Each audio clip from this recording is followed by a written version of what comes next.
In this video, I'm going to show you how to do a drop-down menu, which in Excel we call it a list. So what you see on the screen is just a real simple fitness schedule. And one of the things I would suggest that you do is that you have everything that you want to put in each type of list in an Excel, I'm sorry, not an Excel, but in a Word document. That way you can just copy and paste. So let's go ahead and do the first one.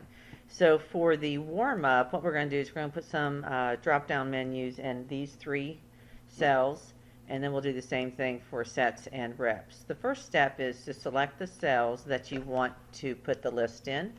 Step 2 is to go to the Data tab in Excel, and then go to the right and click on Data Validation. Now, if you were to click on the drop-down menu instead of clicking on the words Data Validation, you would choose Data Validation. In this dialog box, what you want to select is where it says Allow. You want to click on the drop-down list and choose List. And this is where we can either copy and paste our list. We can type it with a comma between each item that's to be displayed on the list.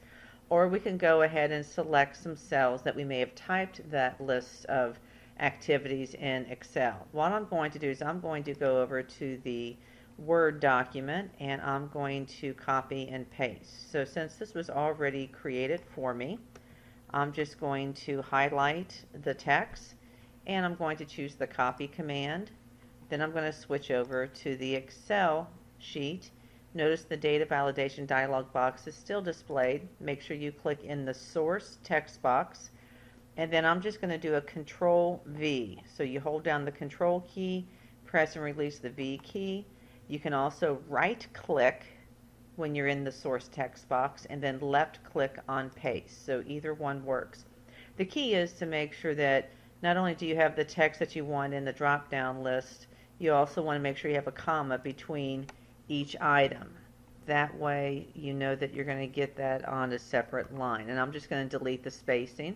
Now you don't need to put anything in the input message or error alert, because if you're doing this yourself and you're not sharing it, then you're fine. So I'm going to go ahead and click OK. So now if I want to select an activity, I just click in the cell, click on the drop down menu, and then select that activity. And you'll see that it's in there for each of the boxes or each of the cells that we had highlighted. Let's do another one. We'll go ahead and do set. So I'm going to select all the cells underneath set.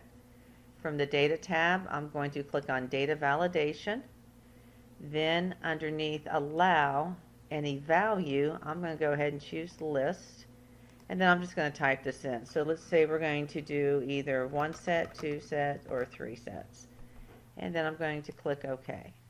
So now I can go ahead and select how many sets I want the client to do.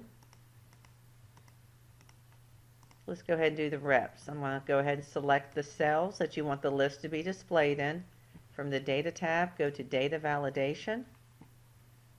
Then select List. And on this one, we'll just go 8, 10, 12, and 15. And then we'll click OK. And then we'll go ahead and select the reps in each set. And then if you want to add time, same thing. You select the cells, go to Data Validation, make sure where it says Allow, change that from any value to List. And then we're going to go ahead, and I'm not sure what you guys need on this one, but I'm just going to go ahead and add some. So we're going to do this for 30 seconds. Let's see, we'll do 60 seconds, and we'll do 90 seconds. And click OK.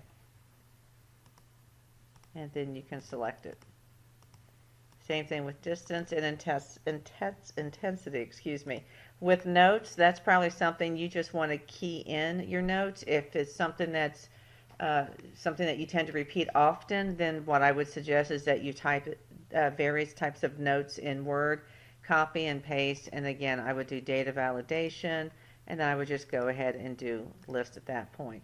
And you just do the same thing for all the cells down below as well. Have fun playing with it and doing drop-down menus in Excel.